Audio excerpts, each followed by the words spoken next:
दफ़ा इक्वाडोर जा रहा था। अब वो एक लातीनी अमेरिका में ऐसा मुल्क है जहाँ भी हमारा सफारत खाना भी नहीं है। तो मैंने एक जगह एक कैफ़े लाहौर देखा, तो मैं कहा कि यहाँ पे कहाँ आबाद है, और वाकई वो एक लाहौर के नाम से एक कैफ़े आबाद था। हमारे एक पाकिस्तानी कोई पहुँचा हुआ था वहाँ पे।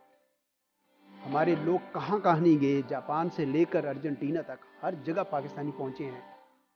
पाकिस्तान के लिए नुमाइंदगी एक बहुत बड़ा एजाज़ है, और साथ ही साथ एक बहुत बड़ी जिम्मेदारी भी है। हर पाकिस्तानी जो बाहर बसता है वो पाकिस्तान का सफ़ीर है।